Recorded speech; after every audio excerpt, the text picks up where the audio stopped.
let me apologize ahead of time. Today's video is going to be a little dry because I'm just going to do a deep dive into my running of the Jacksonville Marathon. Now, I did post a race vlog of the Jacksonville Marathon. If you haven't already watched that, I want you to pause this video, open up another window, go back to the channel, watch that video. It's quite short. It's only about 9 minutes. Then come back to this video because then you'll know what's going on. So in 2022, the Jacksonville Marathon was held on December 11th. It's a Sunday. I live about 4 to 4.5 hours south of Jacksonville. So it's a bit of a hike. It's a bit of a drive to get there. And if you've been following along, you know that I really decided last minute to run the Jacksonville Marathon. But I feel like that's actually given me a little more credit than is actually due. Because 2 weeks prior to the Jacksonville Marathon, I did want to do a long run by running a trail marathon. Except when it got to the day before, it turns out the temperature was going to be really high, so I decided against it. It was at that point that I thought to myself, well, why don't I just go up to Jacksonville and run the marathon again? So even though I didn't specifically plan and schedule to run the Jacksonville Marathon, I'm always kind of in a state of marathon training, you know what I mean? And if you don't know what I mean, let me just show you my Strava history so you can see what an average week of running looks like for me. So on your screen right now,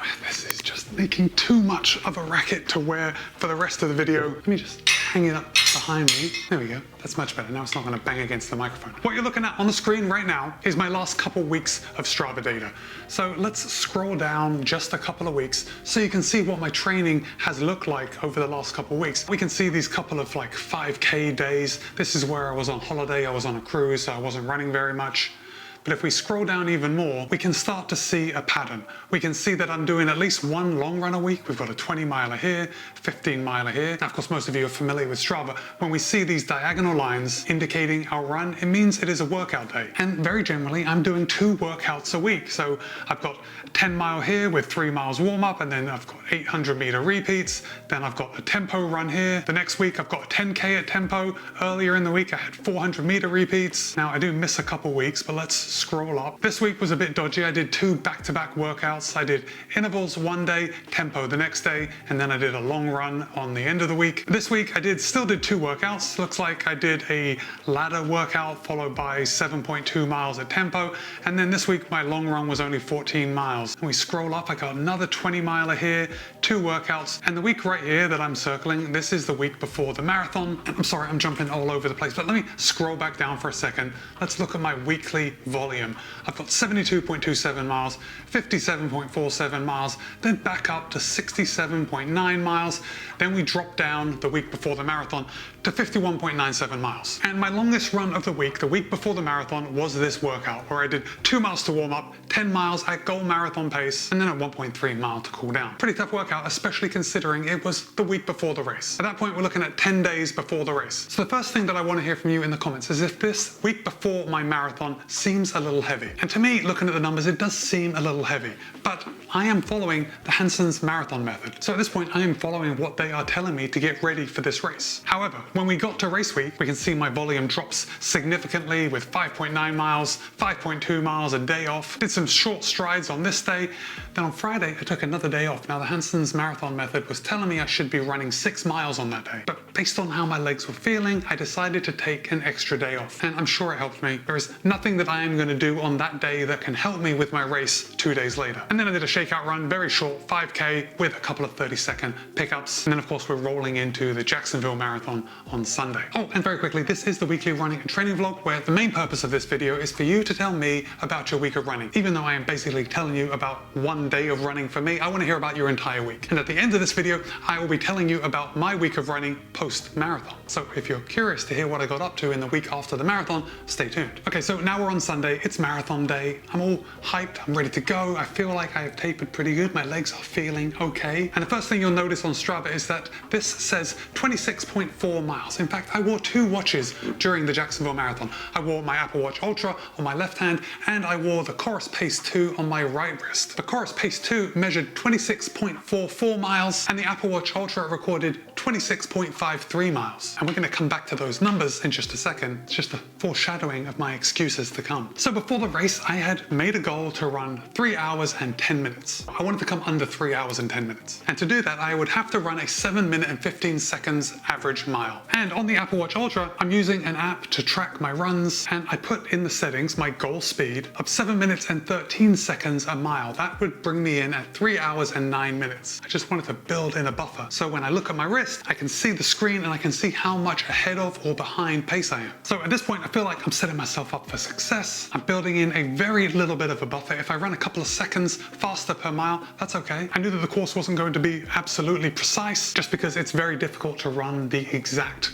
course. Sometimes there's other people or we can't cut the corner exactly. You know how it goes. So that's why I built in that 1 minute buffer. Then on the day, I met up with my buddy Nathan. He was there pacing Stacy. Now Stacy was going for a 3:10 marathon, but it quickly became apparent that they were going to start running a little faster. So at this point, let me bring you back over to Strava. Let's have a look at some of my splits and we can see my first couple miles were a little fast considering my stated goal was to run an average of 7 minutes and 15 seconds a mile. My actual goal was going to be 7 minutes and 13 seconds a mile. And we can see mile 1, 7:04, mile 2, 7:04 also, which is a little quick, and I wasn't actually disappointed that I was running too fast. 7:04 is, it's within that buffer that I found acceptable. Then the next couple miles, I started dropping down sub 7, so it was 6:59, 6:57, then back up to 7:03, and this is about the point that I felt like I had to pull back, just so I could hang on to my own race. Now, if you remember from the race video, I was actually getting a little breathy at this point, but we're going to talk about my heart rate in just a second. Then if we look at my numbers over the next couple miles, I was actually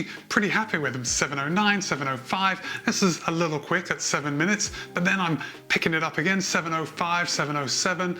Pace drops to 6:58. I don't know what happened there. Maybe there was a little bit of a downhill where I picked up the pace, or I was running with someone. Still, that 6:58 didn't seem like a stretch because I was keeping in mind that I had run several miles before that in the low 7s, which is actually where I wanted to be. Now, I know I started to complain about having ups and downs during the race around the 9-mile mark, so around the 15K mark. And then when I made my vlog entry at the half marathon mark, I had definitely been going through a little bit of a downtime at that point. And keep in mind, this is all mental at this point. When I'm only running a half marathon at this point, but mentally speaking, I was feeling my body. My body was telling me, oh, it's getting a little uncomfortable and you still have halfway to go. So I was battling those mental demons, but realistically, my body was probably feeling pretty good around the half marathon mark. And this is shown in the numbers. So let's just go back to Strava, look at some of my mile splits. We have 7:06, 7:06, 7:12, 7:05, 7:08, 7:09, 7:08, mile 19, 7:16, mile 20, 7:13. So this is where I really started to struggle. I didn't really notice it at mile 18. I remember thinking, oh, mile 18, I'm feeling pretty good. But mile 19, and especially mile 20, I thought, oh, this is where the race starts. This is where things are starting to get a little tough.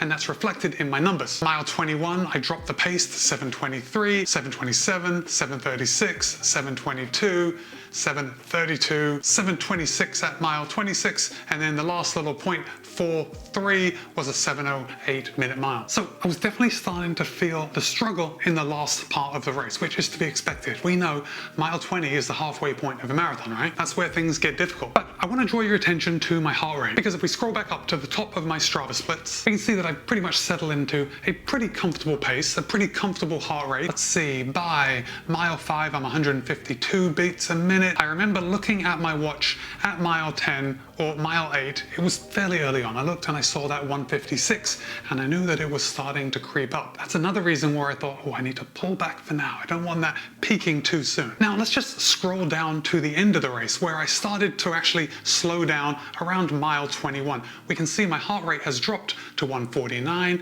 it drops to 147, 146, and then it doesn't climb back up.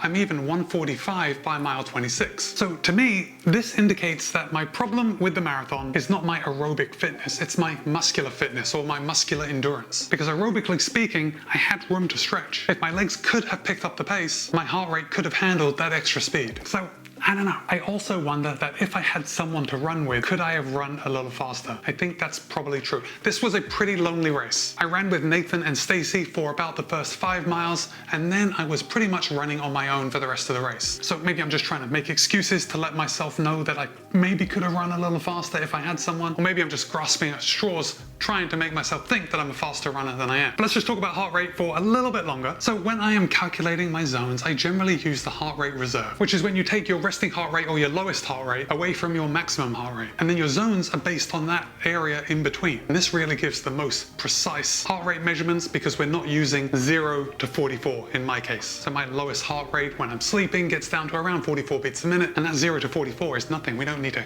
calculate a percentage of somewhere we're never going to go. But Runners World does have a chart in in which they show that the lactate threshold of an experienced runner is between 82 and 88% of their heart rate reserve. Now, keep in mind, this says experienced runner. This isn't professional runner, this is just experienced. I think I have enough experience as a runner to put myself into an experienced runner category. Not a flex, just I've been running for 17 years. I think that makes me fairly experienced. So let's go back to Strava, back to my heart rate splits. We can see my maximum heart rate during the race was 156 beats a minute. 156 beats per minute correlates to about 81% of my heart rate reserve. So with that in mind, I think I did pretty well to pull back when I noticed my heart rate getting to 156, because whatever happens, when it got up to 156 beats a minute, I'm looking at it right now, mile 8, mile 10, mile 11, mile 16, those distances where I hit that 156 beats a minute or 81% of my heart rate reserve, that's still a bit early in the race to risk going past my lactate threshold and then my blood lactate just skyrocketing and me not being able to recover from there. So for me, it felt like that 156 was a pretty good place to top out at. Now, if we come down to the end of the race, the 26 mile at 145 beats a minute, that actually corresponds to 73% of my heart rate reserve, which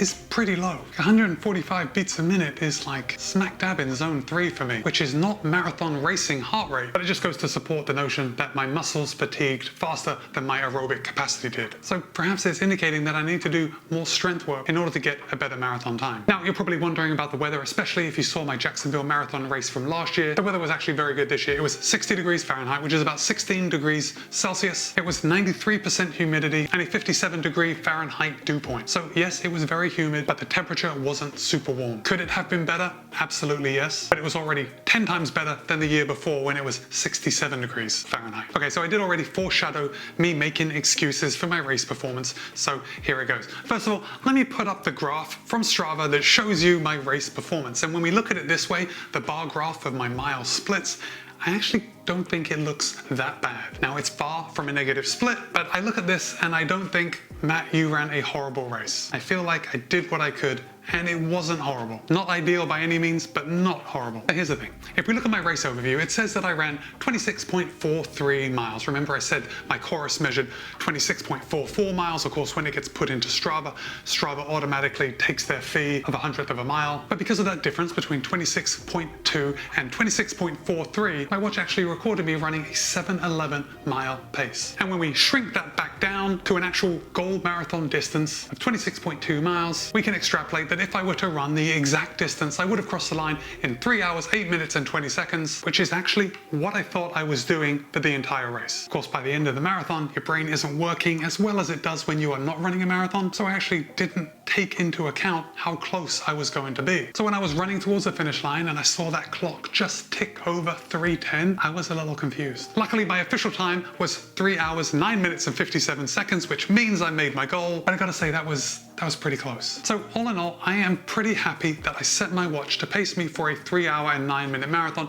because if I had stayed firm on my 7 minute 15 second mile, I never would have made it. Like, I would have run an official marathon in the right time, but it's only official if the official time shows it. And because the Jacksonville Marathon is an officially measured course, whatever my watch measures it, 26.43, doesn't really count for anything. So this is going to be pretty bad advice, but if you are running a marathon and you are right on the bubble, if you're right on the cusp of achieving your goal, I would say giving yourself a buffer of a couple of seconds per mile, probably good practice. Because if you miss a Boston qualifying time by a couple of seconds because you didn't cut the tangents of the course exactly right, probably gonna feel pretty bad. Anyway, had a pretty good week of running after the marathon. It started off on Monday with doing absolutely nothing, followed by Tuesday where I did another day of no running. Wednesday, after my 2 days off, Wednesday was my first run back. I started off my week of running with 7.5 miles, very easy. I've got to tell you, my legs really felt pretty heavy, but that's okay. That's the price we pay for running a marathon. And then the rest of the week went pretty much like Wednesday. I did 8 miles very easy on Thursday, 7.4 miles very easy on Friday, 6 easy on Saturday, and 7.6 miles very easy on Sunday to wrap up the week, bring my week's total to 36.58 miles or 58.87 kilometers. And by Sunday, my legs were feeling substantially better. So all in all, a pretty good week. Guys, thanks for staying all the way to the end of this video. Hey, if you have made it this far in the video, why don't you leave the sleeping face emoji, you know, with the Z's coming off his head. And by doing that, you are letting me know that you have stayed all the way to the end of the video. And by doing it, you are proving that you are a top subscriber, the absolute tops. All right, guys, be kind, be happy, run well. See you in a couple of days.